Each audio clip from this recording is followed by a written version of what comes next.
Bismillahirrahmanirrahim. Assalamualaikum warahmatullahi wabarakatuh. Innal hamdalillah nahmaduhu wa nasta'inuhu wa nastaghfiruh wa na'udzu billahi min shururi anfusina wa sayyiati a'malina may yahdihillahu fala mudilla lahu wa may yudlil fala hadiya lahu. Asyhadu an la ilaha illallah wahdahu la syarika lah wa asyhadu anna Muhammadan abduhu wa rasuluh la nabiyya ba'dah.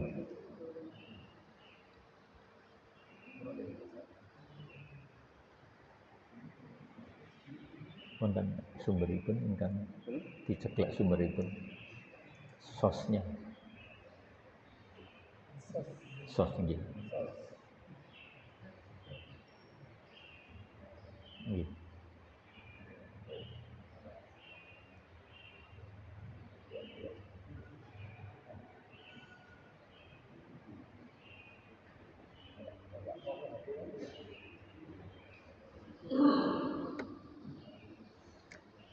Bismillahirrahmanirrahim.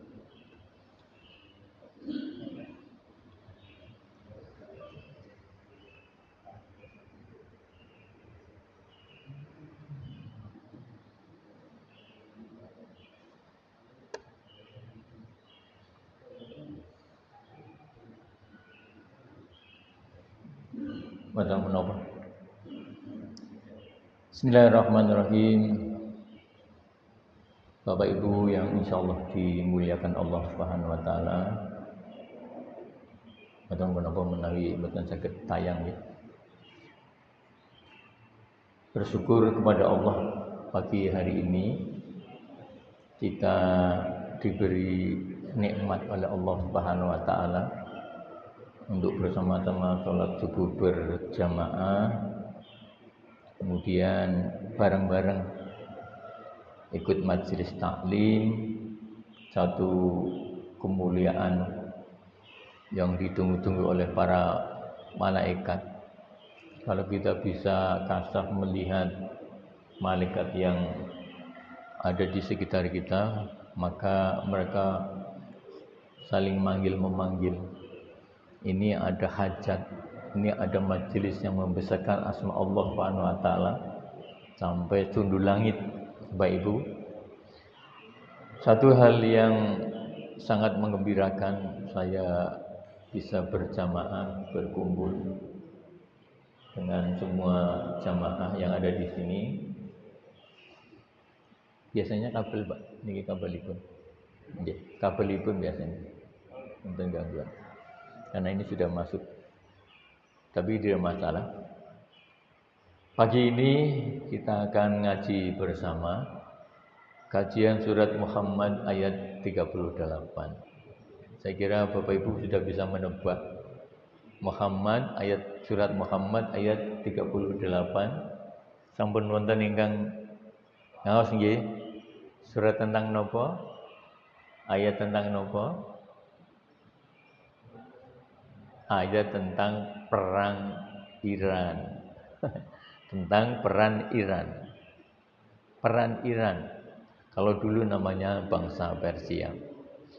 Bapak Ibu yang dimuliakan Allah Subhanahu wa taala, tetapi saya akan hubungkan dengan karakter bakhil, karakter kikir.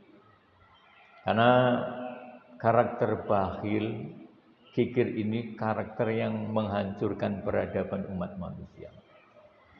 Bapak Ibu yang dimuliakan Allah Subhanahu wa taala, menawi Bapak Ibu saged baca niku pada surat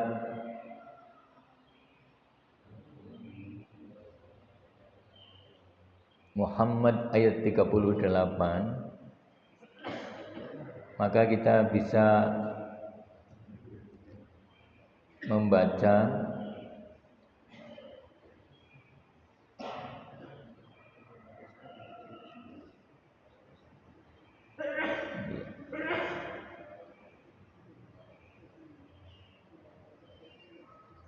monggo saged diwaos piyambak menawi gadah HP utawi mushaf.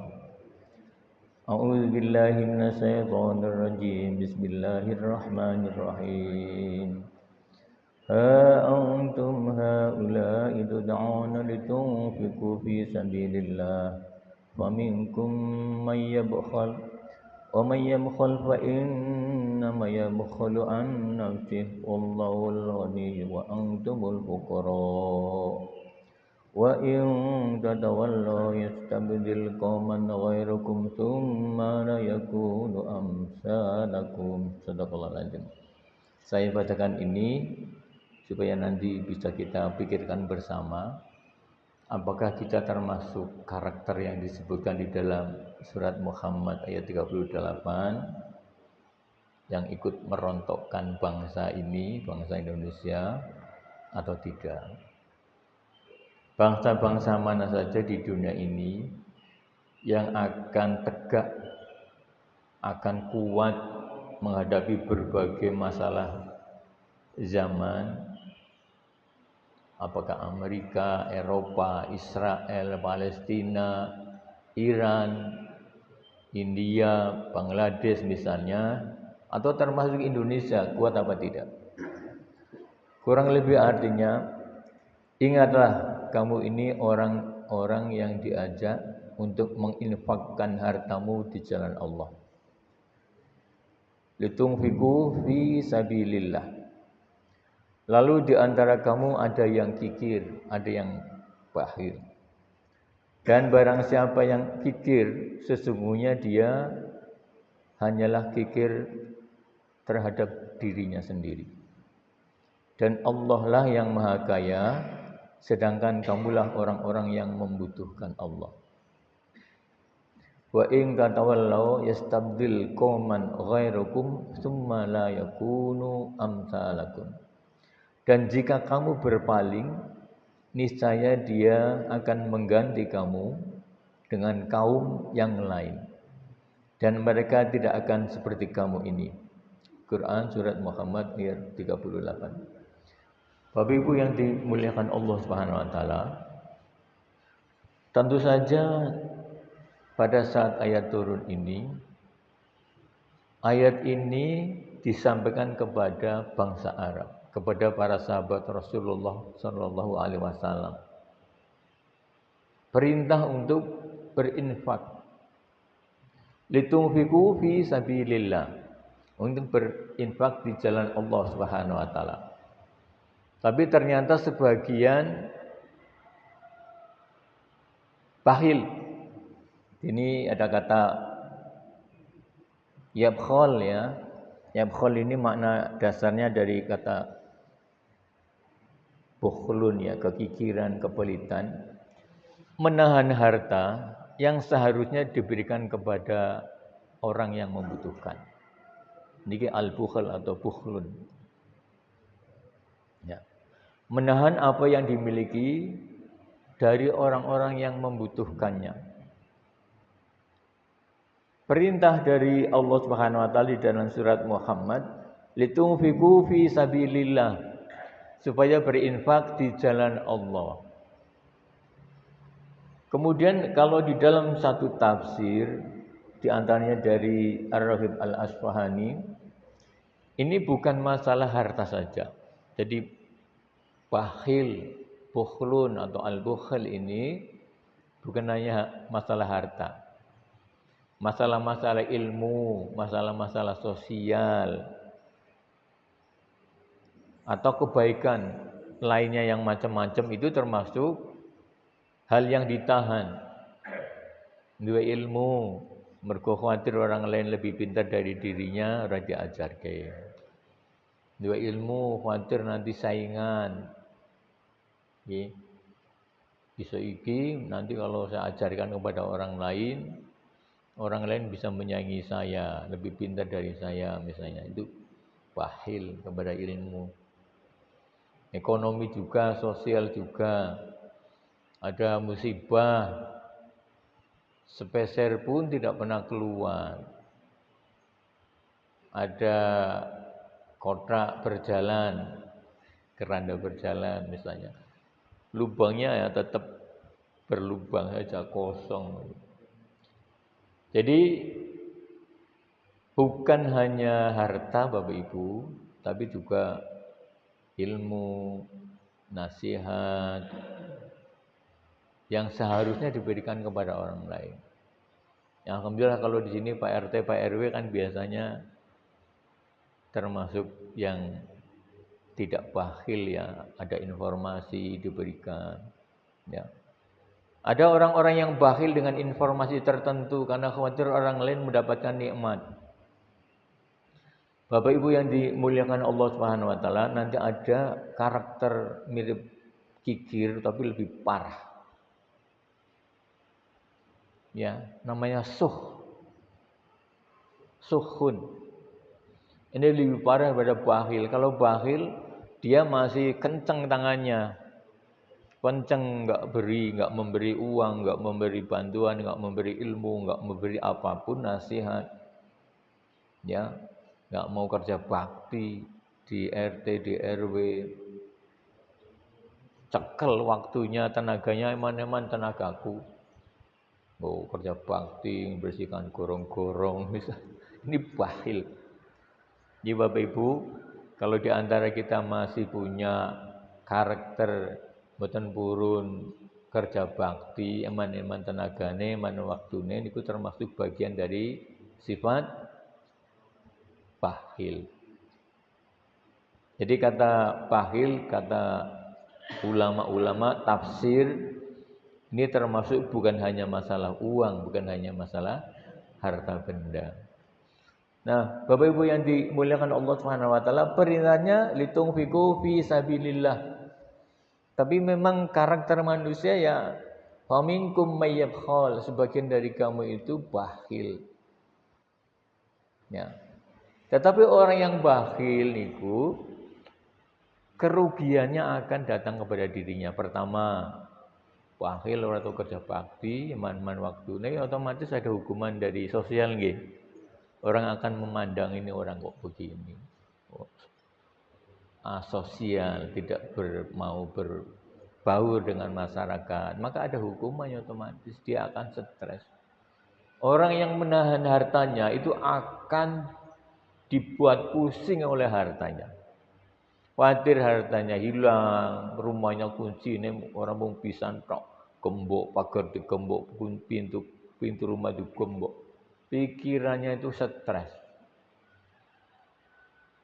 Jadi akan balik kepada dirinya sendiri. Wa innama yabkhalu an nafsi, akan bakhil terhadap dirinya sendiri. Semua akibatnya juga akan datang kepada dirinya. Bapak Ibu yang dimuliakan Allah Subhanahu wa taala, nanti ada tamsil dari hadis baginda Muhammad sallallahu alaihi wasallam.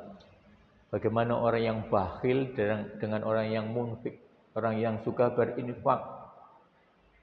Tamsilnya nanti kita akan pelajari.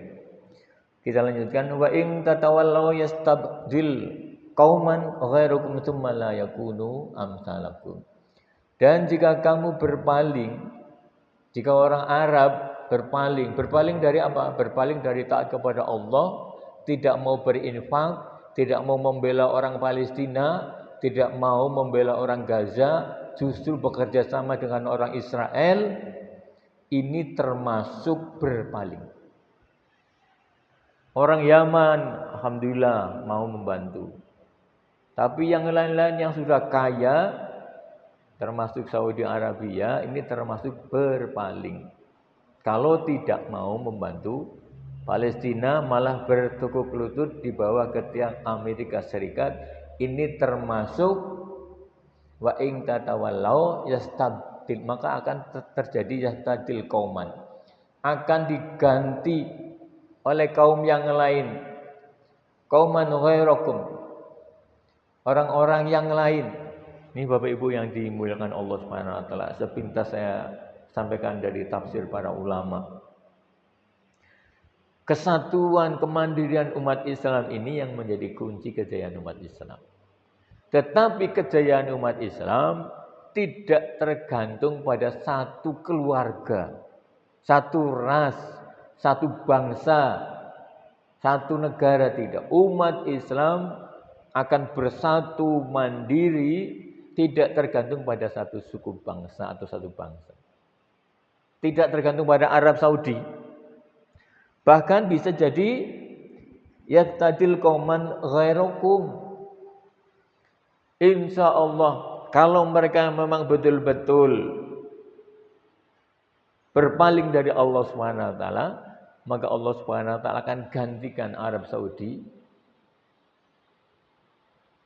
memimpin umat Islam, mungkin dari Persia, Iran, yang sekarang ternyata justru Iran itu menjadi negara superpower yang keempat setelah Cina, Amerika, terusan Cina kembali, Rusia, sekarang Iran dinobatkan sebagai superpower yang keempat.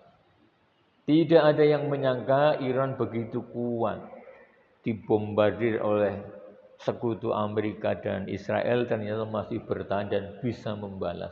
Tidak ada yang bisa mengirakan di embargo dari November 1979 oleh presidennya Jimmy Carter sampai sekarang ini sudah 47 tahun nggak boleh jual minyak ke Amerika dan sebagainya, tidak ada perdagangan, harta bendanya dibekukan. Ternyata Masya Allah di dalamnya. Maka kita akan melihat rahasia. Ini terlepas dari aliran mereka. Bapak Ibu saya sampaikan, kebanyakan kita memang masih berpikir picik. Seolah kalau Iran mesti mikirnya Syiah nggih. Syiah itu kafir. Nah, niki kita diluruskan nggih. Di dalam Syiah itu ada banyak aliran. Ada aliran yang namanya Zaidiyah. Zaidiyah itu aliran seperti Sunni, sama persis. Hanya saja mereka tinggal di Iran. Tapi ada aliran yang membenci sahabat Rasulullah SAW, punya Quran yang berbeda. Ada banyak orang-orang kita yang membuktikan Quran mereka ada yang sama, ada yang tidak sama. Aliran-aliran yang menentang atau bermusuhan dengan Abu Bakar, Utsman, ini memang ada di sana, Isna Asyariyah namanya. Tetapi kelompok Syiah yang sama dengan Sunni banyak, termasuk Imam Ali Khomeini yang wafat, yang syahid, itu termasuk kelompok Syiah yang mirip dengan Sunni, namanya kelompok Syiah Zaidiyah. Nah, ini kita jangan salah paham nggih. Jangan sampai kita membenci orang Islam karena tinggal di Iran langsung cap Syiah. Nauzubillah min dzalik. Nggih, Bapak Ibu nggih. Maka kita jangan sampai menilai orang lain salah sehingga mencelakakan orang lain. Allah SWT sudah mengingatkan kita. Jangan sampai ketidaktahuan kita kemudian kita menghukum orang lain, membuat mereka celaka ya karena ketidaktahuan kita. Bapak Ibu yang dimuliakan Allah Subhanahu wa taala, untuk surat Muhammad ayat 38 ini saya sudah membuat 4 buku. Saya senang membuat buku Bapak Ibu. Tadi saya biasa bangun jam 1, setengah 2 saya nulis, saya baca, saya nulis, dapat 1 buku. Biasanya habis sholat subuh saya meneruskan membuat buku. Lumayan 200 halaman, 100 halaman, 300 halaman. Membahas salah satunya tentang tafsir surat Muhammad ayat 38. Ada 4 buku yang sudah saya buat. 1, bagaimana bangsa Persia bisa menggantikan bangsa Arab. Yang kedua, kontribusi bangsa Persia. Persia dalam tanda petik Iran dan sekitarnya. Karena kalau kita pahami nanti saya sebutkan, kita semua kaget. Kitab Kutubus Sittah ataupun Kutubus Tis'ah, 6 muhaddis diantaranya adalah orang Iran. Bukhari, Muslim, Tirmizi, Abu Dawud, An-Nasai itu orang-orang Iran semua. Ilmuwan yang terkenal di seluruh dunia, di dunia Islam, itu orang Iran semua. Penerima Nobel dari kalangan Islam, itu orang Iran. Padahal Nobel itu kan banyakan biasanya yang dapat dari mana? Pemenang Nobel. Orang Yahudi loh. Orang Yahudi, di Swedia juga begitu. Ibnu Sina niku tiang pundi? Niku tiang Persia. Al-Khawarizmi yang sekarang ilmunya menjadi ilmu artificial intelligence, ini orang Persia semua. Ya, kalau orang kimia tahu Jabir Ibnu Hayyan, ahli fisika, ahli kimia, ini orang Persia semua. Soal sebutan banyak sekali. Saya sudah membuat bukunya. Satu buku khusus puluhan, 20, 30 alim ulama cendekiawan itu semuanya adalah orang-orang Iran. Maka kalau kita sekarang mau diadu domba oleh orang-orang Amerika, memusuhi sesama orang Islam dengan menganggap Syiah itu orang kafir, disamaratakan semua aliran Syiah, naudzubillah min dzalik. Kita istighfar banyak-banyak. Memang betul ada golongan Isna Asyariyah yang tidak termasuk orang Islam karena Qur'annya 2 kali lipat. Hadisnya berbeda. Mereka membenci Abu Bakar, Umar, Utsman. Betul ada. Kita yakini itu ada. Karena cinta berlebihan kepada Imam Ali karramallahu wajhah radhiyallahu anhu. Sehingga mereka membentuk kelompok yang keluar dari kalangan orang-orang Islam. Bapak Ibu yang dimuliakan Allah Subhanahu wa taala, tadi saya sebutkan ada kata suhun.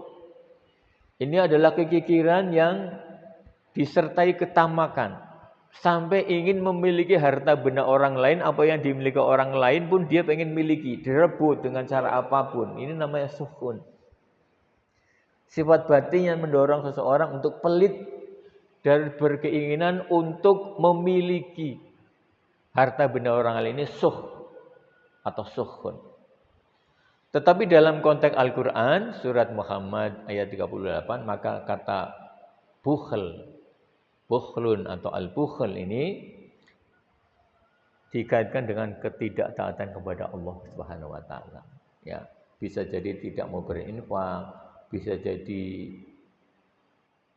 tidak mau taat perintah-perintah Allah yang lain, dan ini ditandai sebagai karakter sifat orang-orang munafik. Naudzubillah min dzalik.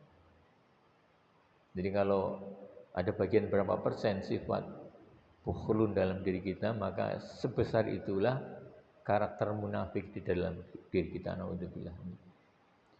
Karena ini termasuk orang-orang yang ingkar kepada nikmat Allah Subhanahu wa taala.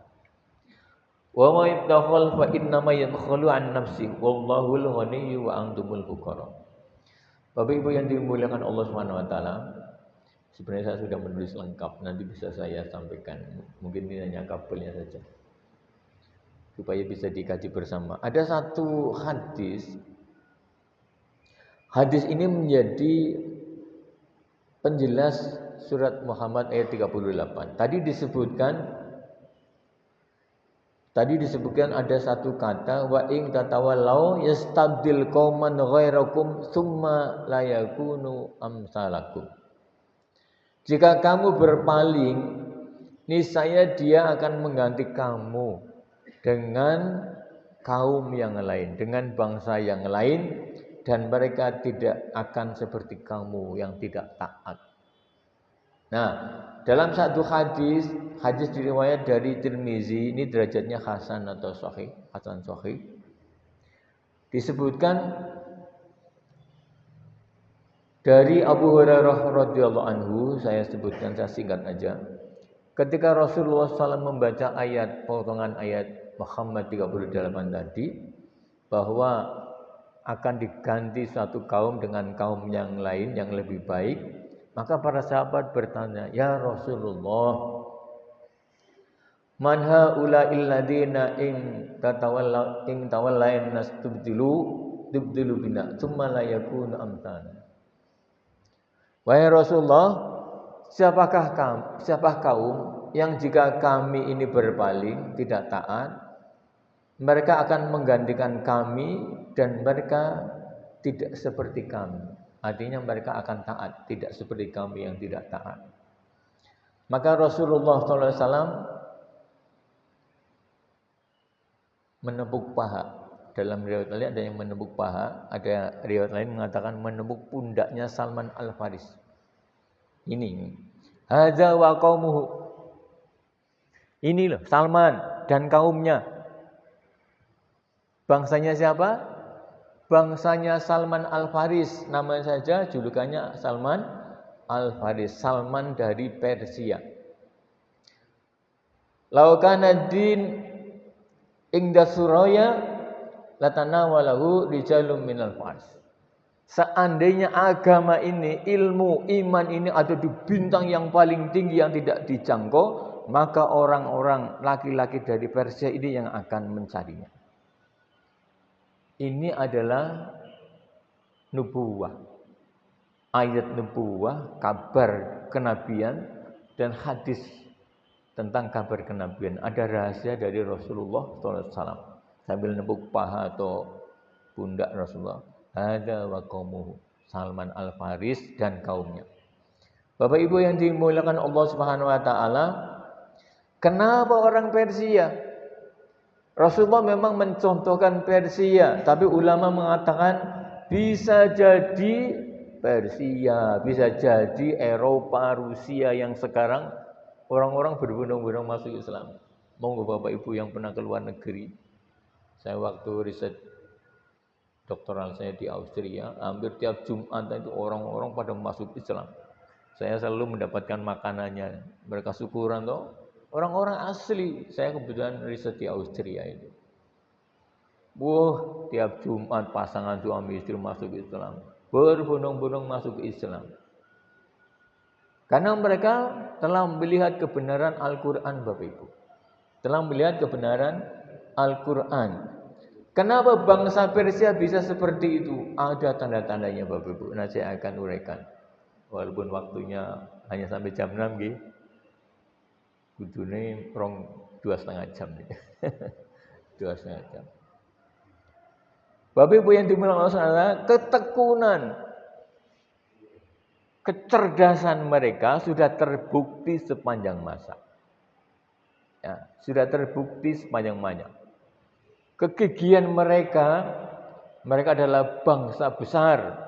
Persia jangan dianggap sebagai satu negara seperti sekarang Iran. Mereka adalah bangsa yang berperadaban tinggi. Superpower pada zaman Rasulullah SAW. Maka ketika seandainya kita, misalnya Arab Saudi bisa menaklukkan Amerika, maka segala teknologinya langsung dimiliki. Begitulah umat Islam pada zaman dahulu ketika bisa mengalahkan yang namanya bangsa Sasanid dari Persia. Kecerdasan mereka akhirnya untuk Islam. Kejayaan mereka, kegigihan mereka, kecerdasan mereka untuk Islam. Maka lahirlah Bukhari, Muslim, Tirmizi, Abu Dawud, An-Nasa'i dan sebagainya. Dan puluhan ilmuwan Muslim. Setelah mereka masuk Islam, mereka memperdalam Al-Quran, tadabbur Quran, akhirnya tafakkur alam. Memperdalam. Alhamdulillah kemarin kita kan sudah Ramadan. Ada karakter yang mestinya kita tanamkan Bapak Ibu dalam Ramadan. Ini sudah tanggal pinten habis Dzulqa'dah niki ya. Tanggal pinten niki? Wonten ingkang mangertos samenika tanggal pinten Dzulqa'dah? 2 apa 3? Tergantung kapan mulainya. Wong memang ana sing ru'yah nggih, wonten sing hisab. Tapi ini sudah masuk Dzulqa'dah, siap-siap korban alhamdulillah wau. Di tempat saya 3,8. Ya, per satu orang. Mudah-mudahan Bapak Ibu dikuatkan oleh Allah untuk berkorban. Terlepas dari sifat bakhil, kukikir, tipe orang-orang yang akan menghancurkan peradaban manusia adalah orang-orang bakhil. Coba aja cuma beli kambing yang 4 jutaan lah, kurang lebih. Kalau ulama memang mengatakan yang lebih utama itu ya satu keluarga 1 kambing. Cuma kan orang mikirnya dagingnya nggih. Dagingnya lebih banyak sapi nggih. Sama-sama 3,8, dagingnya ternyata lebih banyak sapi. Gimana? Iya, harus bagi-bagi. Muhammadiyah kan sepetong tadi, Muhammadiyah pakai rendangmu. Di tempat lain mungkin dikirim ke kampung-kampung yang membutuhkan, dikirim ke pulau-pulau yang terpencil, yang banyak mualaf, supaya mereka semakin kuat. Ini penting bagi kita, berkorban untuk kejayaan umat dengan cara berkorban. Cuma setahun sekali, satu keluarga cukup satu kambing atau 1/7 sapi. Monggo Bapak Ibu. Siapapun insya Allah yang berkorban, Allah Subhanahu wa taala akan cabut sifat bakhil dari dirinya. Dan Allah akan berikan kepada beliau keutamaan-keutamaan yang lain. Bapak Ibu yang dimuliakan Allah, salah satu keunggulan dari bangsa Persia yang disebutkan oleh Rasulullah adalah orang ini gigih di dalam membela agamanya sekalipun atau mencari ilmu keagamaan. Bagaimana mereka tidak gigih? Para muhadis itu berjalan ribuan kilometer bertahun-tahun hanya untuk memastikan bahwa satu hadis sanadnya benar apa tidak. Sehingga umat ini tidak tertipu oleh kepalsuan hadis. Bukhari, Muslim, Nasi, Abu Dawud, An-Nasai, mereka bukan seperti kita datang kepada kiai ngapalke. Mereka datang kepada satu kaum tentang satu hadis, bahwa di kaum itu mendengar satu hadis, kemudian dicek hadis itu sanadnya bagaimana. Berkah perjuangan ribuan kilometer dari Bukhari, Muslim, Nasai, Abu Dawud, dan sebagainya, maka sekarang agama terjaga. Hadis-hadis terjaga. Siapa mereka?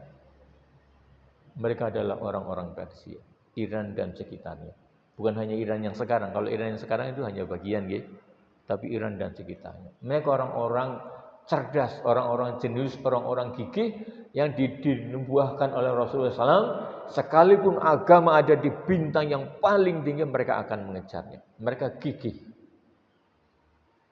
Nah, Bapak Ibu yang dimuliakan Allah SWT, disebutkan para penjaga wahyu kutubus sittah, ya. Bukhari dari Bukhara. Ada Imam Muslim dari Nisabur, Khurasan, ya sekitar Iran. Tirmizi dari Termes.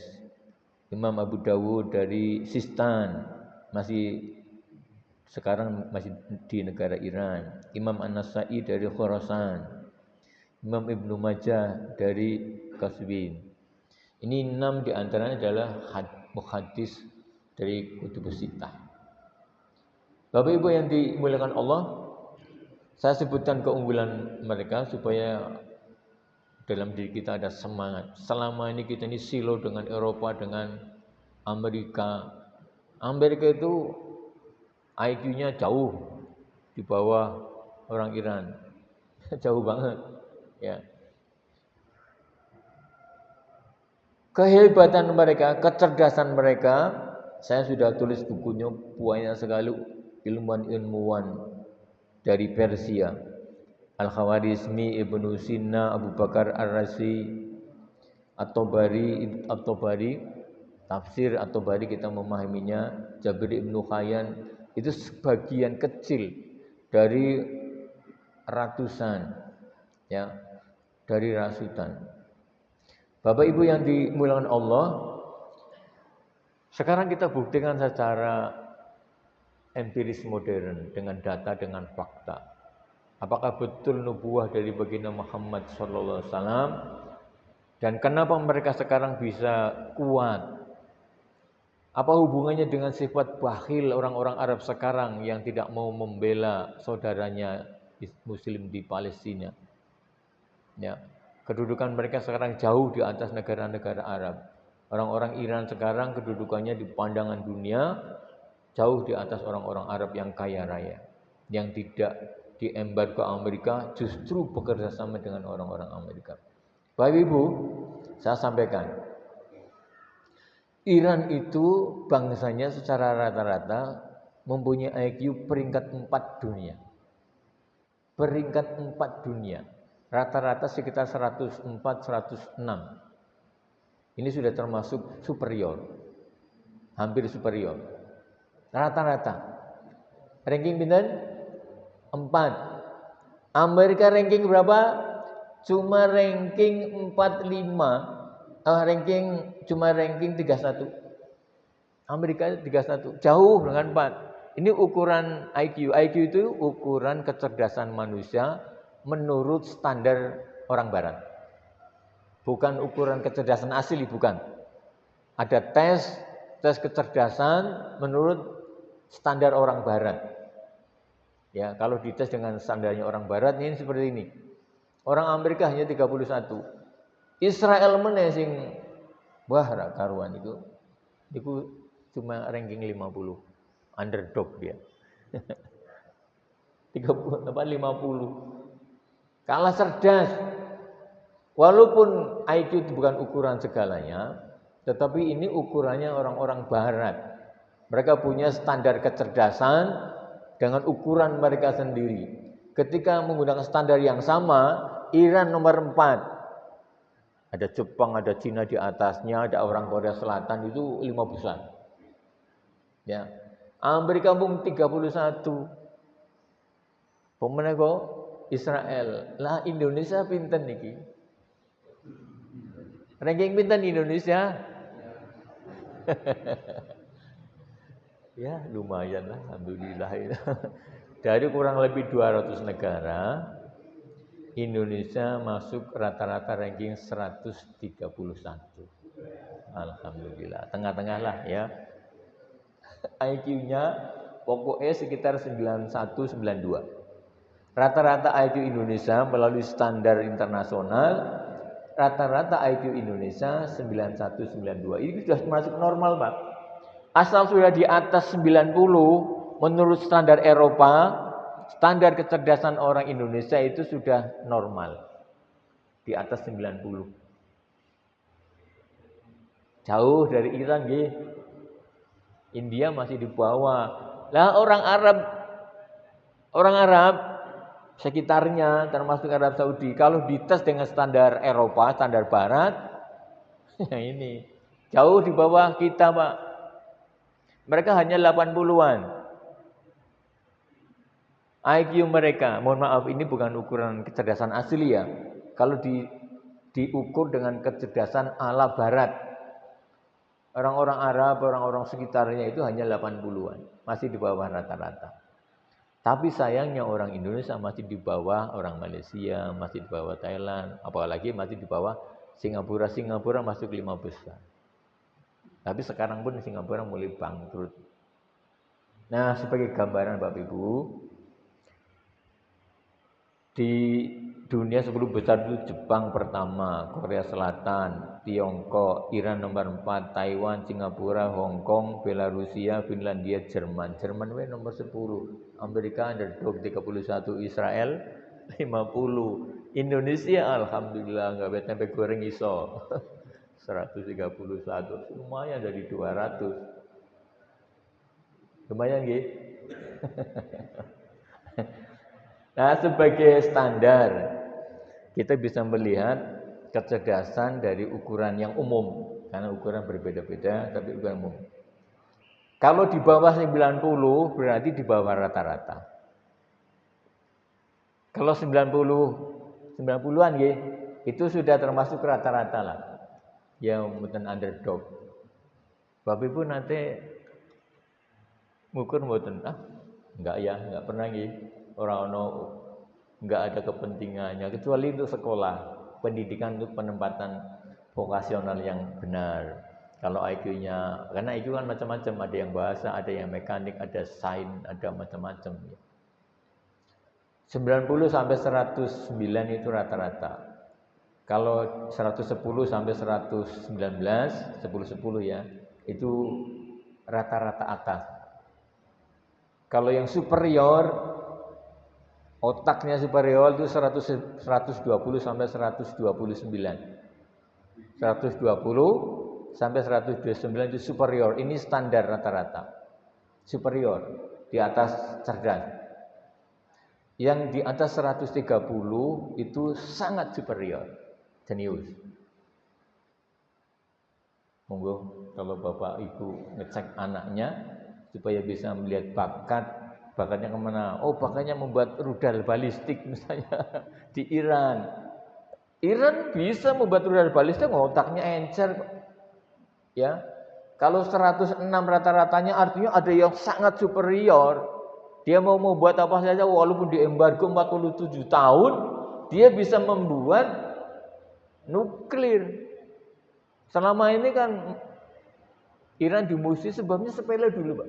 Kenapa Iran sampai diembargo Amerika? Sepele sebabnya.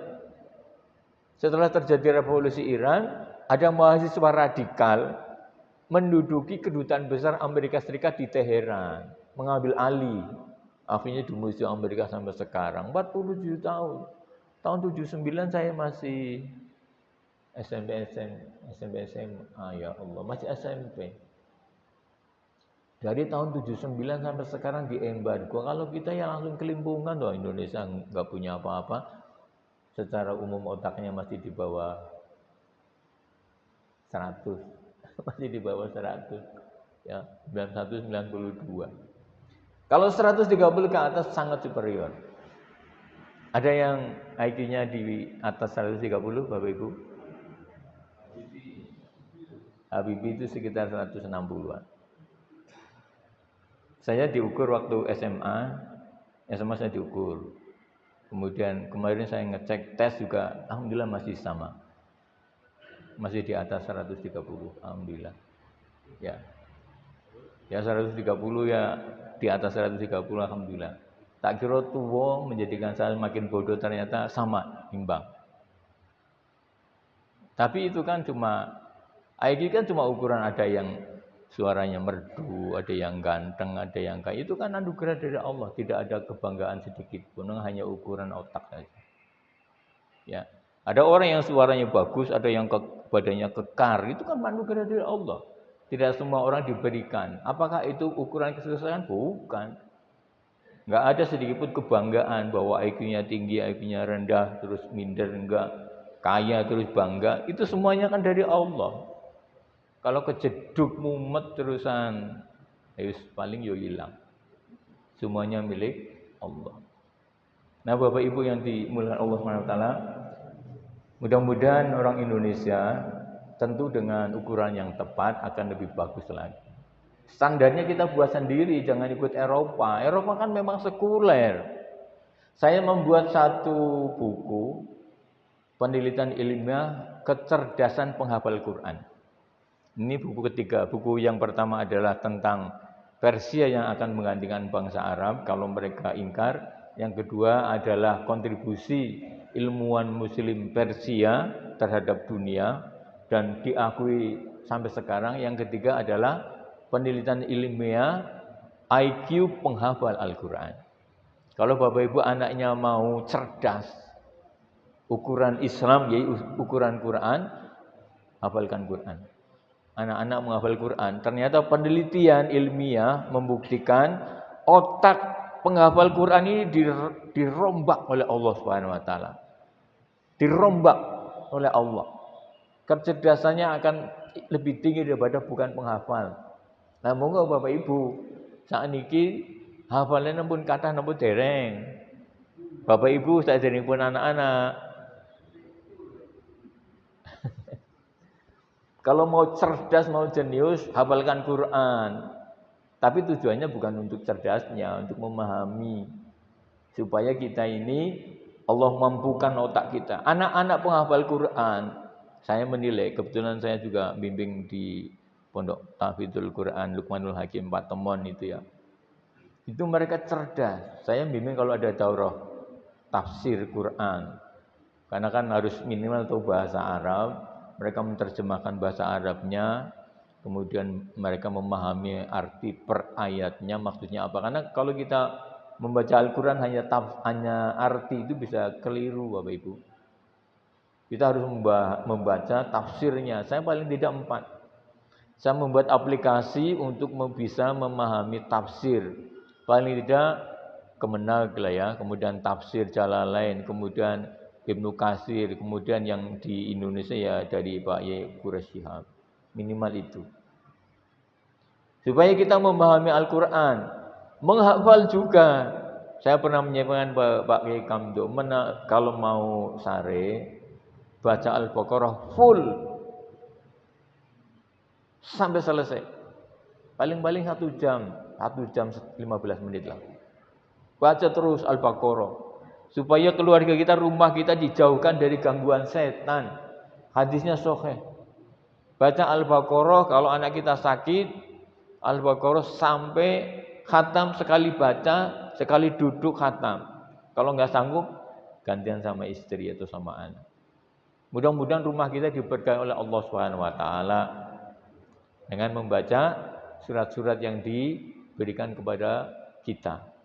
Saya ngajar pendidikan agama Islam di UNES PAI. Mahasiswa selalu saya ajari bagaimana bisa ruqyah syariah secara mandiri. Ternyata 90% mahasiswa terindikasi kena gangguan jin. Bapak Ibu. Tiap tahun saya survei, mahasiswa UNES 90% terganggu oleh jin. Ya, jangan membaca Al-Quran, karena mungkin jarang membaca Al-Quran, sedangkan cuma game mawon. Gitu. Jin game niku mlebu.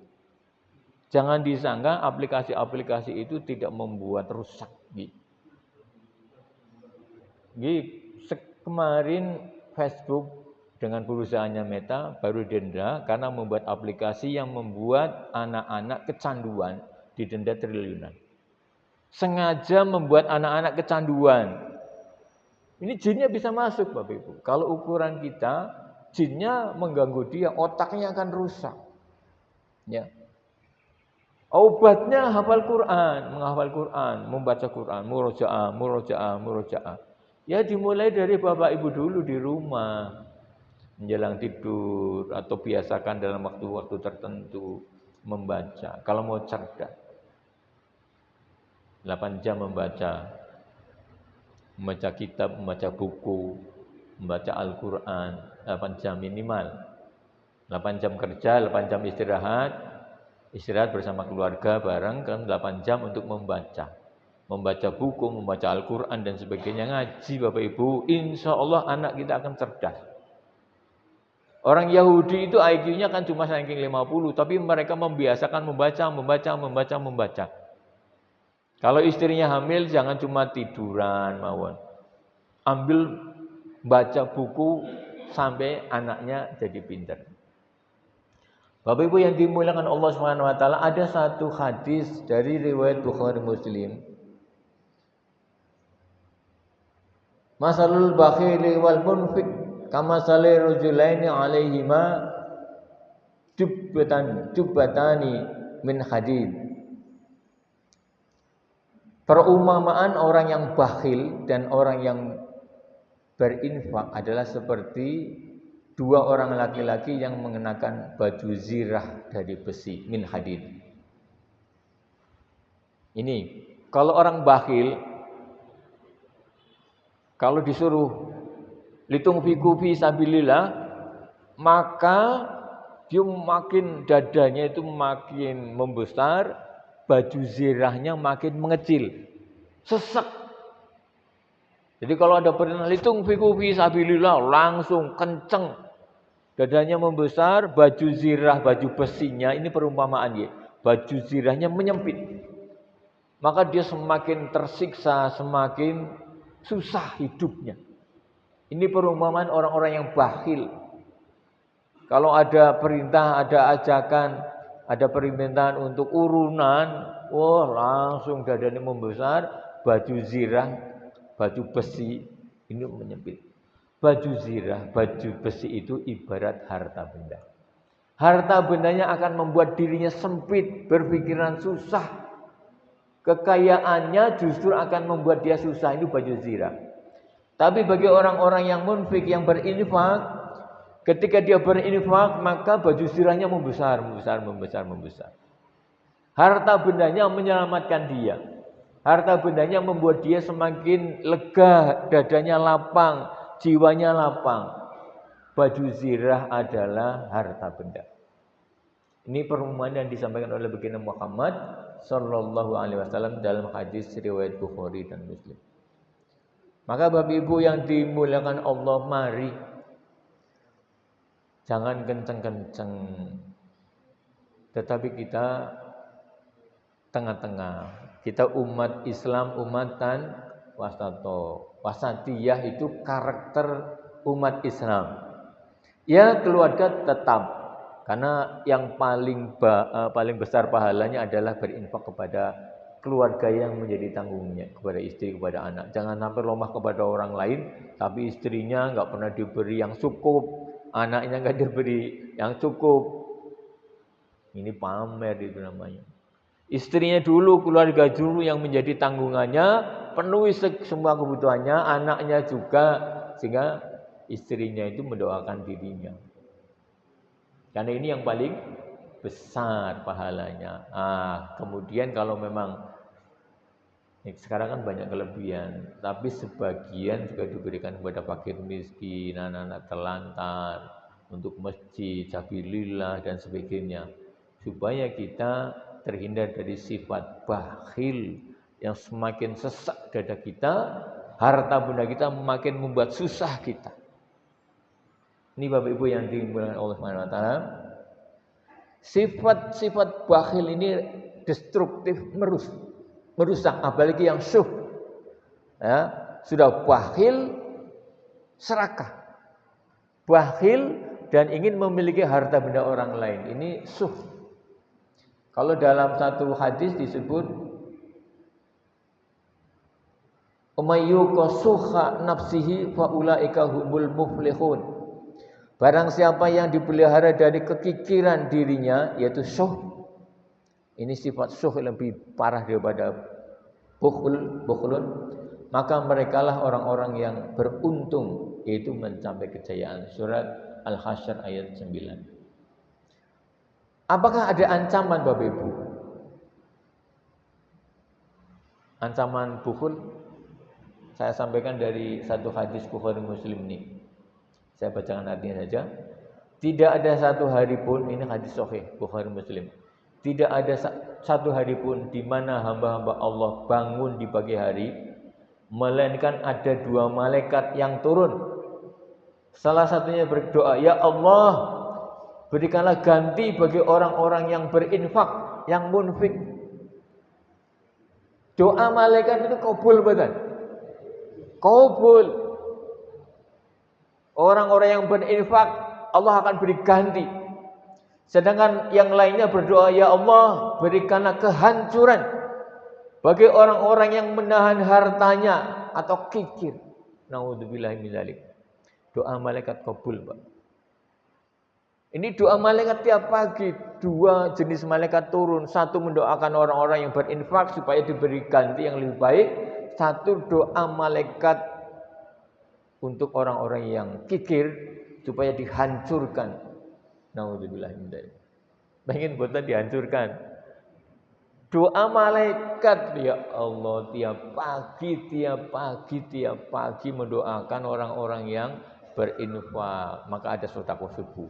Zaman Turki Utsmani dulu itu subuh, karena malam menjelang subuh dia keliling ke rumah-rumah kepada orang-orang miskin, taruh uangnya di depan pintu orang-orang miskin. Kirim beras, kirim makanan pokok ke orang-orang tanpa tahu mereka. Itu zaman Turki Utsmani dulu seperti itu, maka Allah beri kekayaan kepada mereka.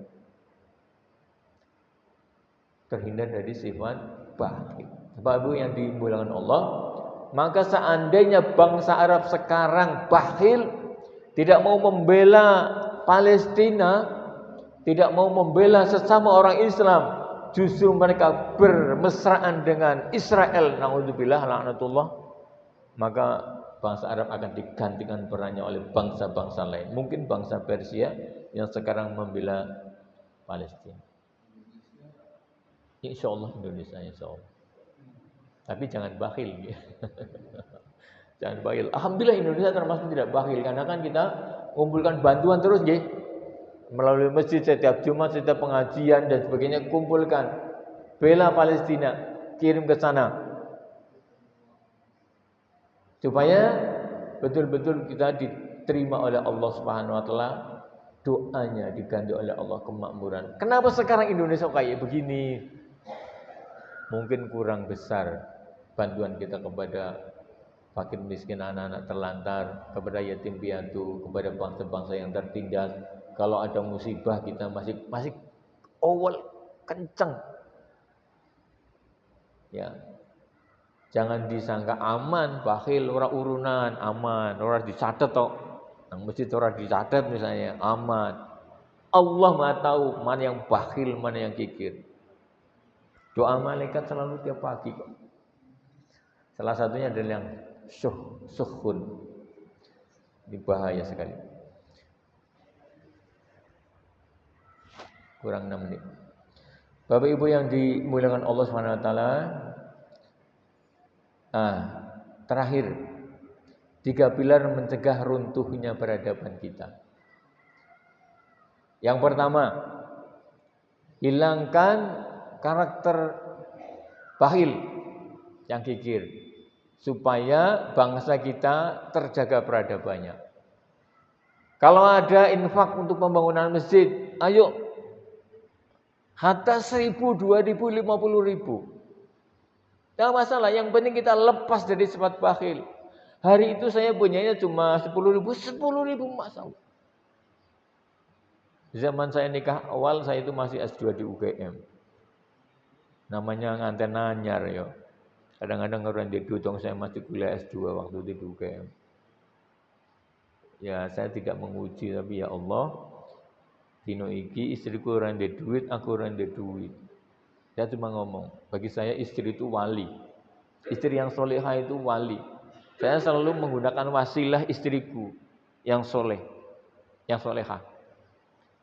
Awet orang di duit, arep orang beras, orang begitu. Kemudian coba 2 rakaat saja. Aku pinjam sholatmu 2 rakaat dan doamu. Ya Allah, selalu begitu. Setiap istri doa, istriku punya kebiasaan rutin zikir karena dia anak kiai, zikir, baca Quran dan sebagainya. Setiap saya minta sholat 2 rakaat, Allah Subhanahu wa taala kirim cash. Bentuknya macam-macam. Enggak pernah tidak makan dalam 1 hari, walaupun orang dua apa-apa, Allah kirim Bapak Ibu melalui istri yang solehah. Apalagi kalau masih punya ibu. Kalau punya ibu itu seperti kita punya tali ke langit. Saya kalau ada apa-apa itu ya sama ibu. Kalau ibu sudah tidak ada, istri. Makanya senangkan istri Bapak-bapak. Nah orang ada duit yang minta maaf. Bu, orang ada duit. Lalu tiap orang ya doa sama Allah. Istri yang soleha lebih utama daripada wali. Bapak Ibu, tolong dijaga istri-istri kita. Gimana Bapak Ibu? Bapak-bapak ini terutama, baiknya ibu-ibu itu dari bapak-bapak. Hatinya dijaga supaya banyak mendoakan suami. Sehingga rezeki suami juga mengalir deras. Bapak Ibu, generasi yang kuat, yang cerdas, yang jenius dimulai dari bapak ibu yang tidak bakhil, kemudian menyayangi istri dengan sepenuh syariat Islam dengan benar tentunya, bukan asal seneng ya. Cukupi kebutuhannya, minta doa kepada istri karena istri adalah wali. Bagi saya begitu. Istri yang solehah itu wali. Saya selalu kalau berwasilah boleh nih kepada ulama, kepada orang-orang soleh. Karena saya menganggap diri saya adalah orang yang solehah, maka saya minta doa kepada istri. Kalau saya sedang sakit, saya selalu minta, tolong doakan saya ya. Kadang kalau lagi sakit, tolong doakan saya. Saya selalu minta maaf sama istri. Tolong kalau ada kesalahan saya, dimaafkan. Terus doakan saya. Insya Allah sembuh. Tapi dengan tulus. Nggih Bapak-bapak nggih. Ojo terusan ketok dumeh lanang terusan menang-menangan. Oh, ora dongak kacur mangke. Ibu-ibu yo ojo kegedean rasa. Yang dimaksud adalah istri yang solehah, yang akhlaknya baik kepada suami, yang jaga puasanya, yang jaga 5 waktunya, yang baca Qur'annya, baca zikirnya, pelihara anak dengan baik, itu solehah. Istri yang solehah yang di rumah menjaga auratnya dari pandangan orang lain, itu solehah. Doanya kabul. Yang tidak pelit. Ya, kepada suami juga tidak pelit. Kalau ada infak di masjid sini misalnya, masukkan. Allah akan ganti, ini doanya malaikat. Allah akan ganti, yakin insyaallah. Doanya malaikat. Istri biasanya kalau udah solehah itu gampang betul uangnya. Kalau bapak-bapak kan orang yang duit nggih. Mboten ada duit. Sing duit ibu-ibu. Ya, nek bapak-bapak ya ono duit lanang biasanya. Iya. Nggih, ono duit lanang nggih. Saya kira itu Bapak Ibu yang dimuliakan Allah Subhanahu wa taala. Kesimpulannya, sifat bakhil menghancurkan peradaban. Dan siapa yang berinfak, maka dia akan menjadi pemenang. Bangsa yang kikir, yang tidak mau membela saudaranya sesama muslim akan digantikan oleh bangsa yang taat, yang tidak ingkar kepada perintah Allah Subhanahu wa taala. Individu-individu kita harus paham. Idza jaa ajaluhum la yastakhiruna sa'atan wa la yastaqdimun. Kalau sudah datang masanya ajal suatu bangsa, kehancuran suatu bangsa, la yastakhiruna sa'atan wa la yastaqdimun. Tidak akan bisa maju, tidak akan bisa mundur. Suatu saat Amerika akan hancur, wallahi. Allah akan gantikan dengan bangsa lain. Sekarang aja sudah hancur oleh Iran. Nampak sekali. Jangan disangka Iran tidak punya nuklir. Ya, orang-orang cerdas seperti itu tidak ada yang menyangka. Semoga Allah Subhanahu wa taala kuatkan bangsa kita, bangsa Indonesia menjadi bangsa yang baldatun thayyibatun wa rabbuna ghafur. Allahumma amin. Sekian aja untuk kali ini dan mohon maaf kalau ada banyak kekurangan kesalahan. Assalamualaikum warahmatullahi wabarakatuh.